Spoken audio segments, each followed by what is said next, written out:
오늘 설교 본문은 창세기 3장 22절에서 24절입니다.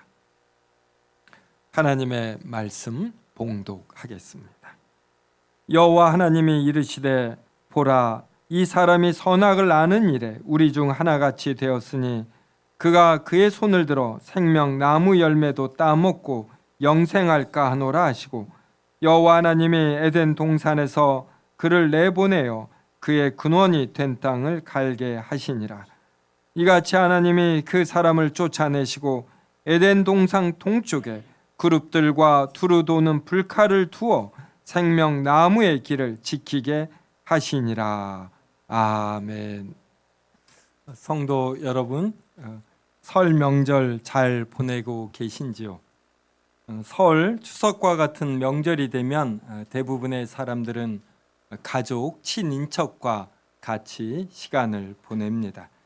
그런데 가족과 친인척 간에는 서로 많은 시간을 공유하면서 여러 일들을 같이 경험하게 되고, 이러면서 서로 다른 생각과 또 때로는 서로 많은 이익을 추구하다 보니까 이런 안 좋은 감정이 쌓이기도 합니다.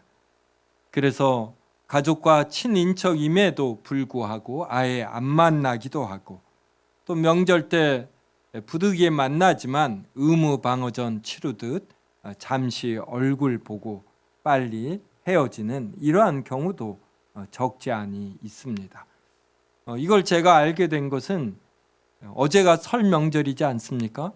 그러면 지방에 내려간 차들이 언제 가장 밀리냐면 한 오전 11시 이때서부터 밀려요. 저는 고향에 내려가면 아침도 먹고 점심도 먹고 저녁도 먹고 늦게 오는 줄 알았는데, 아침 밥만 빨리 먹고 제사 치른 이후에 황급히 이렇게 올라오는 거, 이러한 것을 보면서 아주 크게 알게 되었습니다. 왜 이런 일이 벌어질까요? 이거에 대한 답이 오늘 설교 본문에서 나옵니다. 오늘 본문을 보면 하나님의 말씀을 알고 하나님의 말씀을 어기고 선악을 알게 하는 나무의 열매를 따먹은 아담과 하와가 에덴 동산에서 쫓겨났습니다. 이후의 인류 역사는 바로 에덴 동산과 같은 낙원을 만들려는 사람들의 시도였다, 이렇게 볼 수 있어요. 사람들은 어떤 지적 능력, 또 육체적 능력, 그리고 이러한 정서적 능력을 믿으면서 낙원을 만들려고 시도한 것입니다.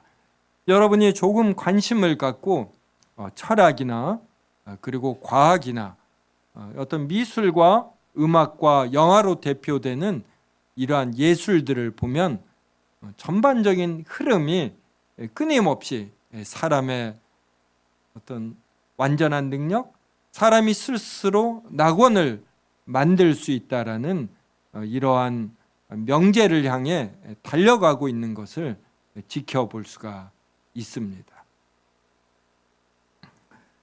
그런데 에덴 동산에서 쫓겨난 아담과 하와에게 발생한 일은 비극이었습니다. 그것은 바로 장남이 차남을 쳐 죽이는 일이었어요. 하나님께서 가인과 그의 제물은 받지 아니하시고 아벨과 그의 제물은 받으셨습니다. 그러자 가인이 이제 그때 자신의 무엇을 잘못했길래 하나님께서 받으시지 않는가, 이제 이것을 생각해야지 됩니다.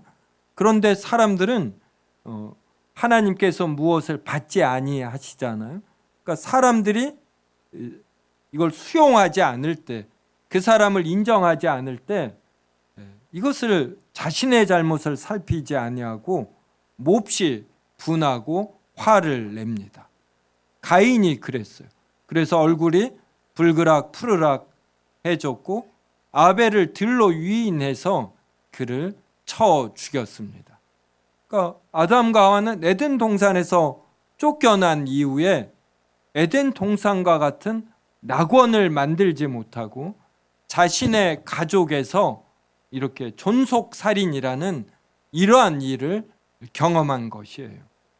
그래서 이제 이것이 일종의 상징이지 않습니까?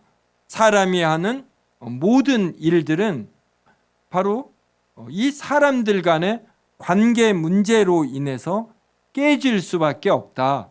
이것을 보여주는 것입니다. 아담과 하와가 죄를 지었을 때 이들의 마음이 이렇게 악하게 변했습니다. 그래서 사람은 죄를 지으면 이 죄에 대한 죄값이 발생하고 바로 이 죄를 짓는 악한 마음이 발생을 합니다. 그래서 사람은 이 두 가지를 죄를 지을 때 해결해야지 되는데 현대로 올수록 죄값만 지불하면 된다. 이렇게 변해가요. 그래서 예전에는 범죄한 사람들이 이렇게 잠바 같은 걸로 얼굴을 다 가렸거든요. 근데 요사이는 갈수록 얼굴을 가리지 않고 내가 지은 죄에 대해서 죄값을 지불하면 나는 당당한 자가 된다. 이런 생각을 가져요. 자신이 죄를 지은 이 자체를 부끄러워하고 죄를 짓는 자신의 마음을 회개해야지 되는데 이제 이것은 사라지고 재수없게 걸렸으니 내가 내 죄에 대해 법이 정한 죄값만 지불하겠다. 이렇게 바뀌어져 갑니다. 아담과 하와는 죄를 지었을 때 어떻게 이 마음이 변했느냐면 창세기 3장 16절이 잘 말해줍니다. 하나님이 여자에게 이렇게 말하셔요. 너는 남편을 원하고 남편은 너를 다스릴 것이니라. 여기서 여자가 남편을 원한다라는 건 사모한다, 그리워한다 이 뜻이 아니에요. 자꾸만 여자가 아내가 남편에게 원하는 바가 많은 것입니다. 그러면 남편은 이것을 또 들어주느냐? 그러지 않고 들어주지 않고 다스리려고 합니다. 그러니까 서로가 자기의 원하는 바가 강하게 있는 것이에요. 이것을 관철하기를 원합니다. 그러니 부부는 갈등이 있는 것이죠. 서로가 좋아해서 한 집에 살려고 헤어지기 싫어서 이제 결혼을 합니다. 그런데 이게 시간이 지나면 서로의 주장이 생각이 달라지니까 이래서 거리가 멀어지고 때로는 이것이 이제 이혼으로까지 이어지는 것이에요. 이것은 인류 보편의 역사인 것입니다. 얼마나 힘들면 이혼을 할까? 이런 생각도 우리는 가져야지. 이혼한 사람은 무조건 나쁘다 이러면 안 돼. 자기가 이혼을 안 했으면 하나님의 은혜로 내가 상대방의 말을 내가 수용했구나. 물론 많은 경우는 그냥 포기하고 살기도 하더라고요. 네. 부부가 이럴진데 다른 사람들 간의 관계는 말해 무엇하겠습니까? 형이 동생을 죽입니다. 이것은 살인이 모든 인류에게 보편적이라는 것입니다. 이것이 국가 간에 발생하면 전쟁이 됩니다.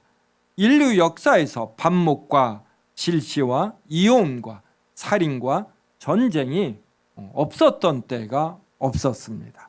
지금도 우리는 아시안 게임에 다 몰두할 때 이스라엘과 하마스 간의 전쟁이 있었고 그리고 우크라이나와 러시아 간에 목숨을 건 전쟁이 있어요. 한쪽에는 전쟁이 있는데 한쪽에는 축구 시합을 하며 누가 이기나 여기에 목을 매답니다. 우리나라 감독 클리스만인가요? 욕을 엄청 먹던데 러시아와 우크라이나의 전쟁을 생각하면 우리가 정말 참 비싼 노름한다 이런 생각이 들기도 합니다. 바리새인과 서기관들이 예수님께 모여들었습니다. 이렇게 모여들어서 예수님의 제자들이 밖에 나갔다 돌아와 손을 씻지 않고 음식 먹는 것을 보았습니다. 그러자 그들이 예수님께 이렇게 말했어요. 어찌하여 당신의 제자들은 장로들의 전통을 준행하지 아니하고 부정한 손으로 떡을 먹나이까? 그러자 예수님께서 마가복음 7장 15절에서 16절로 대답하셨습니다. 저랑 한 절씩 읽어보겠습니다. 마가복음 7장 15절에서 16절입니다. 무엇이든지 밖에서 사람에게로 들어가는 것은 능히 사람을 더럽게 하지 못하되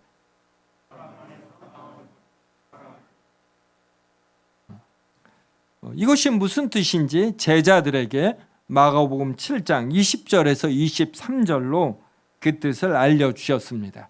한 절씩 읽겠습니다. 또 이르시되 사람에게서 나오는 그것이 사람을 더럽게 하느니라.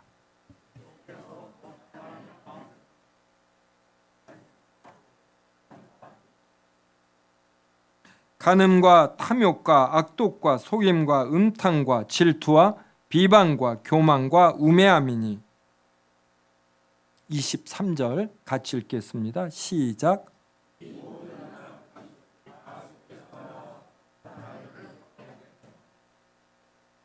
성도 여러분, 제가 이제 27에 거듭나지 않았습니까? 물론 중학교 때까지 교회를 다녔지만 성경을 잘 알지 못했어요. 27에 거듭나서 이러한 구절들을 보면서 제가 편식 이러한 걸 고쳤습니다. 제가 비위가 약한 편이라서 좀 지저분하거나 이러한 데서 음식을 잘 못 먹었습니다. 그런데 들어가는 음식 이것이 더러운 것이 아니고 이 사람 몸에서 나오는 것들이 더러운 것이구나. 그러니까 배설물이 더럽죠. 음식물보다 배설물이 얼마나 더럽습니까? 그리고 이 구절이 궁극적으로 말하는 것은 우리의 마음을 거쳐서 나오는 것들은 다 더럽다라는 것입니다. 이 편식, 편견, 편자 들어가서 좋은 게 별로 없는데 이게 개념이더라고요. 음식이 좀 지저분하고 이런데 이게 정말 더러운 것이 아니구나. 이러한 깨달음이 되니까 제가 이제 더러운 데서도 음식 잘 먹고 바닥에 떨어진 것도 잘 주워서 먹습니다. 제가. 사람의 이 개념 정신이 얼마나 중요한가 이걸 알게 되는 것이에요. 성도 여러분, 정말 이 말씀처럼 우리의 마음을 거쳐서 나오는 것들이 더럽다 이렇게 생각하셔요. 저는 때때로 산책을 하며 제가 생각하는 이 내용이 악한 것임을 보고 놀랄 때가 많습니다. 어제도 이 교회 앞 공원 산책했습니다. 오후에 되면은 햇빛이 이렇게 비치는데 얼마나 따스하고 좋은지 모릅니다. 요사이 날이 포근한데 낮에 햇빛이 비치면 이 공원을 거닐면 햇빛을 온전히 받아요. 꽃들, 요사이 국가에서 공원에 얼마나 공을 들이는지 꽃들도 있고 참 잘 가꾸어 놓습니다. 바람이 별로 차갑지 않습니다. 그런데 그때 제 머리는 악한 생각을 하는 것이에요. 예수님이 말씀하신 것처럼 음란, 도둑질, 살인, 탐욕, 질투, 비방, 교만의 생각들을 하는 것입니다. 그러면 이 생각을 하면서 막 거닐어요. 그러다가 문득 깨닫습니다. 내가 지금 무슨 생각을 하고 있는가. 부끄러움에 이 생각들을 떨쳐버리고 제가 세운 공식이 과거의 것들은 별로 생각하지 말자. 미래의 생산적인 것을 생각하자. 이런 식으로 어떤 노하우를 제가 깨달았고 규칙을 세웠습니다. 그래서 그래 앞으로 이러이러한 일을 해야 되겠다. 이렇게 미래 일, 생산적인 일을 합니다. 이렇게 걷거든요. 그런데 1분, 2분을 안 가요. 다시금 악한 생각을 하는 겁니다. 얼마나 참 부끄럽고 그런지요. 그런데 이러한 것이 이 목회실에 앉아서 가만히 있으면 더 심해집니다. 저는 제 머리에 빠진 생각에서 스스로 헤어져 나오는 경우가 많지 않더라고요. 그래서 저는 그때 책을 보거나 아니면 인터넷을 합니다. 인터넷 서핑을 통해 좋은 자료, 기사들을 읽지요. 또 성경을 보고 기도합니다. 이런 구체적인 노력이 없이 잠자리에 누워 잘못된 생각에 빠질 때 여기에서 헤어져 나와 선한 생각에 풍성이 이르는 이 수준에 아직도 이르지 못한 저를 자주 관찰하게 됩니다. 사람들의 마음에서 이런 악한 것들이 사라지지 않는 한 인류에게서 폭언, 폭력, 살인, 이혼 이러한 것은 없어지지 않습니다. 사람은 서로를 미워하며 거리를 두게 되고 이것이 외로움의 증가로 이어지고 고독사로 이어집니다. 성도 여러분, 인류 역사에서 언제 외로움 지수가 가장 높고 고독사 비율이 높습니까? 이게 현대예요, 현대. 왜 현대 교육을 받은 이 교육의 평균 수준이 높아지고 과학이 발달하여 경제적으로 더 잘 살고 더 좋은 집에 살고 소통이 원활히 하도록 대부분이 스마트폰을 갖는 이때에 왜 외로움 지수가 높아집니까? 제가 여러모로 생각을 해봤는데 과학이 발달한다는 것은 무슨 의미일까요? 이게 혼자서도 잘 살 수 있다 이런 의미입니다. 예전에 마을에 우물이 하나 있을 때는 마을 사람들과 관계가 나빠도 우물에 가야지 돼. 가서 사람들을 만나야 합니다. 모내기 철이 되면 마을 사람들과 관계가 나빠도 두레를 형성해서 같이 모내기를 해야지 됩니다.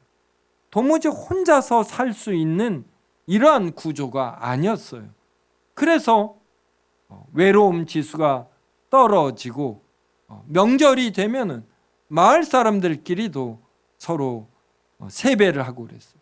서울에서도 이 마을 개념이 강하지는 않았지만 저 초등학교 이럴 때는 마을 서울에서도 이렇게 세배 동네로 다니고 그랬습니다. 근데 지금은 혼자서 모든 걸 할 수가 있어요. 스마트폰으로 모든 걸 주문해서 먹을 수 있고 모내기도 안 하고 이러니까 긴장하며 감정 소모하며 사람들을 만나려고 하지 않는 것이에요. 이것이 굳어지면서 사람들의 외로움 지수는 높아지고 그리고 혼자 있다가 갑자기 죽습니다. 그런데 일주일, 한 달 후에나 발견이 되는 것이. 이것을 보면은 과학이 발달한다고, 경제력이 향상이 된다고 절대로 행복해지지 않습니다. 우리나라 개인 1인당 소득이 3만 불 넘었나요? 자, 우리 집 3만 불이면 7명이에요. 21만 불. 21만 불에 1000을 곱해야지 되나요? 그럼 2억 1000. 어떻게 2억 1000을 법니까? 우리가. 이렇게 되면 부모는 무능한 부모가 되는 것이에요. 자녀들이 자리 잡아 결혼을 하려면 얼마의 돈이 필요로 합니까?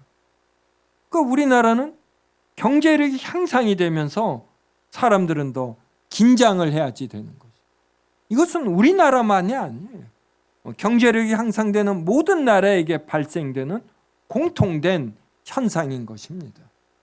그래서 우리는 과학이 발달하면 경제력이 향상이 되면 행복할 것이다, 기쁠 것이다, 이러한 생각을 버려야지 됩니다.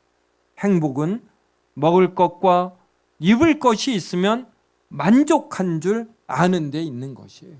남들과 비교해서 자신의 존재감이 높아지지 않아도, 자기 꿈이 실현되지 않아도 인생이 별것 없다라는 이 본질을 알아야지. 이래야만 기본적인 평안이 있습니다. 이것을 모르면 끊임없이 남들과의 경쟁에서 앞서거나 동등하지 않는 한 자신이 이러한 이류 인생, 삼류 인생이 되는 듯해서 불안하고 불만족스럽습니다. 사람의 마음은 악한 것을 뿜어내는 엔진과 같습니다. 아무리 선한 것들이 마음에 들어가도 이 마음만 거치면 악한 것이 됩니다. 자기 중심적 사고, 자기 사랑의 성향이 마음에서 사라지지 않는 한 이 세상에는 절대로 평화가 없습니다. 앞으로 과학은 더욱 발달하고 의료기술은 더 발전할 것입니다. 생산성은 높아지죠. 하지만 그래도 이혼율은 더욱 높아지고 자살률은 높아집니다. 소외, 외로움, 고독은 더 심해지고 지켜보는 이 없이 홀로 살다 죽는 비참하고 쓸쓸한 죽음은 더 늘어갑니다. 이 세상이 더 행복하고 기뻐질 것이라는 이러한 생각은 버려야 합니다.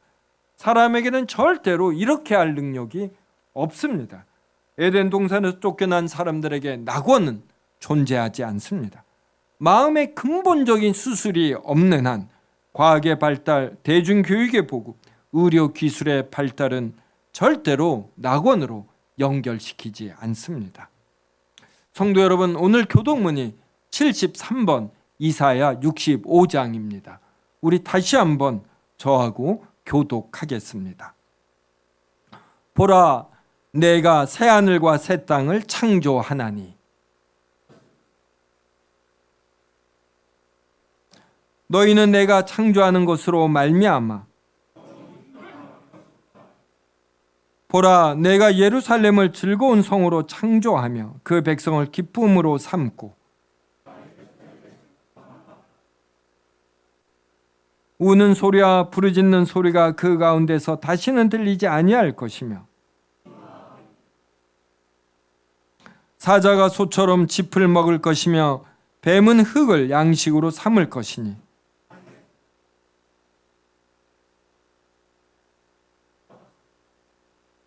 네. 1절 보셔요. 보라, 내가 새 하늘과 새 땅을 창조하나니. 하나님께서 새하늘 새 땅을 창조하십니다. 이 말은 에덴 동산을 능가하는 완전한 낙원을 주신다 이 말이에요. 그래서 세 번째, 네 번째 보면 너희는 내가 창조하는 것으로 말미암아 영원히 기뻐하며 즐거워할지니라. 하나님께서 새하늘 새 땅을 주실 때 이제 그때야 완전한 세상이 되는 것이에요.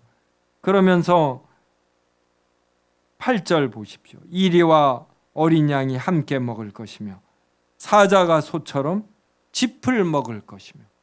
사자가 소처럼 풀을 먹는 것이에요.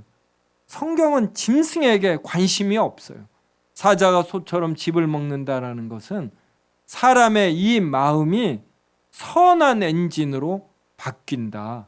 그 전까지는 여자가 남편에게 무언가 원합니다. 그런데 새하늘 새 땅에선 우리의 마음이 완전히 영화로워져 남편에게 원하는 것이 아니라 자기를 부인하고 자기 십자가를 지면서 상대방이 무엇을 원하는가 이것을 생각하게 되는 것이에요. 그래서 하나님께서 동물의 신체 구조를 바꾸시듯 우리의 이러한 마음까지도 바꾸어 이제는 자기 중심적, 자기 존재감을 높이려는 이러한 것을 바꾸어 사람들 간에 완벽한 화목이 있게 하신다. 이러한 의미입니다. 에베소서 4장 21절부터 24절을 한 절씩 읽겠습니다. 진리가 예수 안에 있는 것 같이 너희가 참으로 그에게서 듣고 또한 그 안에서 가르침을 받았을진대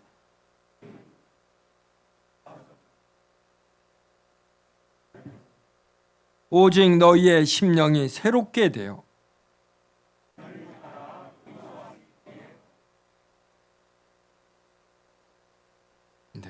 21절 보면 너희가 참으로 예수에게서 듣고 또한 그 안에서 가르침을 받았을진데 우리가 예수 그리스도로 말미암아 비참함과 죄에서 벗어났습니다. 구원을 받은 자가 되었어요. 이러한 자는 예수 그리스도께 배우는 자입니다. 이러한 자는 22절이 말하는 것처럼 유혹의 욕심을 따라 썩어져가는 구습을 따르는 옛사람을 벗어버리는 것이에요.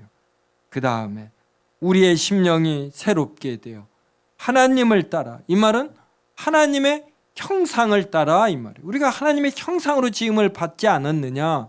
그러니 하나님을 따라 의와 진리의 거룩함으로 지으심을 받은 새 사람을 입으라. 우리가 무엇을 벗어야지 됩니까? 구습을 따르는 옛사람을 벗어버리고 진리의 거룩함으로 지으심을 받은 새 사람을 입는 것이에요. 그러니까 우리 신앙생활의 목표는 하나님의 축복으로 물질의 풍성함, 건강한 육체, 이러한 것에만 있지 않아요. 이것도 분명히 하나님의 축복이지만 이러한 것을 인생을 살다 보면 잃게 됩니다. 사업에 실패하게 되고 경제적 손실이 있게 되고 건강을 잃게 돼요. 그래도 이건 절대로 하나님의 저주가 아니라 하나님의 복입니다. 그 하에서 우리의 심령을 새롭게 하는 것, 이것을 깨닫고 추구할 때 그때 우리는 비로소 하나님을 깊이 알아가는 것이에요. 이것을 모르면 우리는 여전히 이 땅에서 나의 존재감을 높이는데 필요한 것들이 확인이 될 때 그때만 하나님의 존재와 복을 생각하는 것입니다. 에베소서 4장은 이어서 구체적 실천 사항을 말해줍니다. 4장 25절을 보면 거짓을 버리고 참된 것을 말하라. 26절은 분을 내어도 죄를 짓지 말며 해가 지도록 분을 품지 말라 그럽니다. 성도 여러분, 분을 내는데 죄를 짓지 않는 것, 이거 이해하셔요? 그리고 해가 지도록 분을 품지 않는 것입니다. 신앙이 좋으면 자기가 분을 엄청 냅니다. 그런데 해가 지기 전에 분을 품는 것이에요. 그래서 잠을 잘 자는 겁니다. 잠을 자다 도중에 깨었을 때 분함으로 잠을 잠못 이루는 것, 이게 약해지는 것이. 이게 참 힘들죠. 저도 인생을 살다 힘든 일을 겪으면 저는 굉장히 태어난 척합니다. 제가 대범한 줄 알았어요. 그런데 당장 잠이 잘 오지 않습니다. 잠에 들더라도 설칩니다. 한번 잠을 깨고 더 잠이 오지 않아요. 식욕이 떨어집니다. 그때 제 인격의 수준을 확인하게 되는 것이죠. 우리 세움교회 교인들의 신앙생활의 목표는 이게 돼야지. 올해 2024년에 분을 내어도 죄를 짓지 않고 해가 지기 전에 분을 품는 것입니다. 이 말은 자기의 감정을 다스린다라는 것이에요. 하루 만에, 이틀 만에 자신이 빠진 감정에서 회복이 된다면 이것은 그만큼 하나님을 즐거워한다, 이러한 의미가 돼요. 그럴수록 자기에게 평안이 있으므로 기쁨이 되고 가장 행복한 자, 만족한 자가 됩니다. 에베소서 4장 27절 보면 마귀에게 틈을 주지 말라 그래. 이 말 이해하셔요? 우리가 마귀에게 틈을 주면 마귀가 우리의 마음에 들어옵니다. 그래서 우리의 마음을 주장해요. 그래서 우리의 마음에서 악한 것이 더 나오게 하는 것입니다. 루터가 이런 말을 했어요.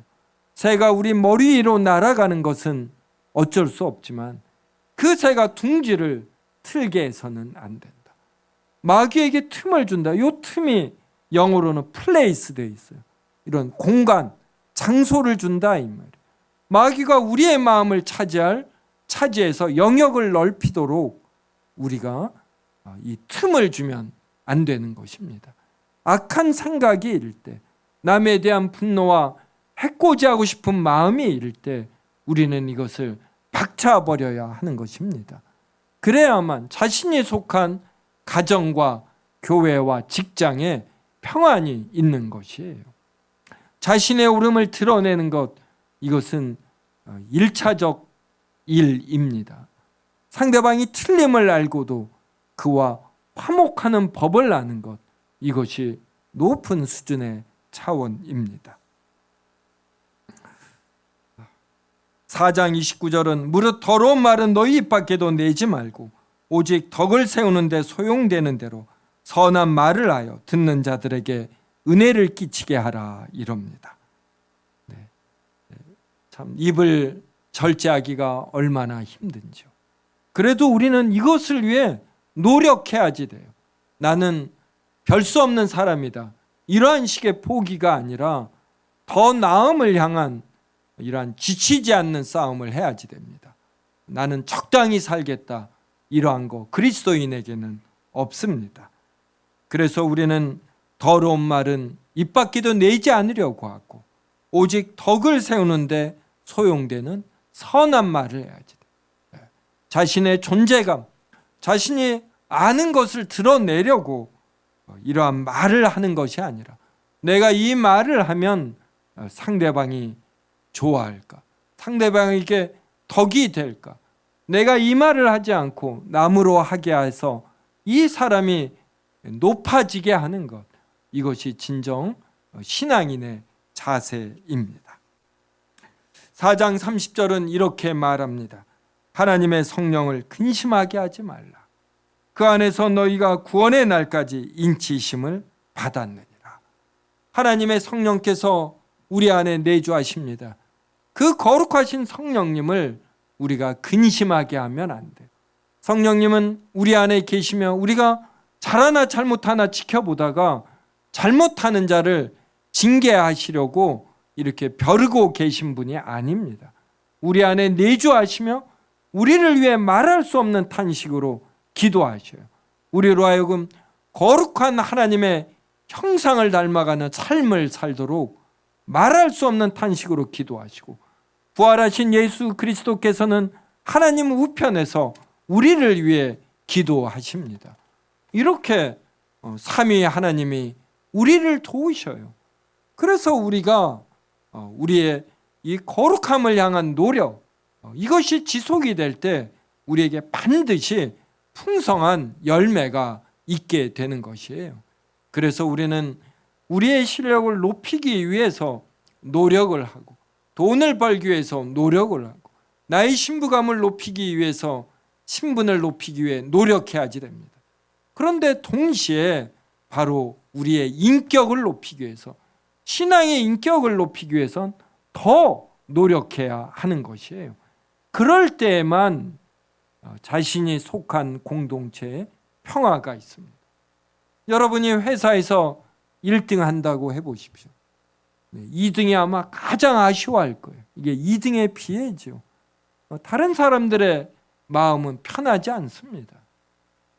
그래서 내가 높아지는 것 분명히 중요해요. 그런데 더 중요한 것은 내 주변에 있는 사람들과 같이 높아지는 것이고 그들을 배려하는 것입니다. 이러한 자세를 우리가 갖기 위해서, 이거 참 쉽지 않아요. 이것을 위해서 우리는 정말 기도하며 크게 노력해야지 됩니다. 바로 이러한 노력이 정말 자신이 속한 공동체를 풍요롭게 하는 것입니다. 성도 여러분, 이것이 2024년 우리 신앙생활의 중요한 목표가 되기를 바랍니다. 우리가 죄와 싸우되 피 흘리기까지 대항하지 않습니다. 피 흘리기까지 대항하기 위해 노력하는 것입니다. 오늘 내가 얼마나 덕이 되는 말을 했는지, 내가 얼마나 자기 중심성을 버리고 타인을 배려했는지, 이기적인 마음을 버리기 위해 내가 피를 흘리기까지 싸웠는지 늘 살피며 기도하시기 바랍니다. 이 싸움에서 많은 성공과 진보를 거두시기를 주님의 이름으로 기원합니다.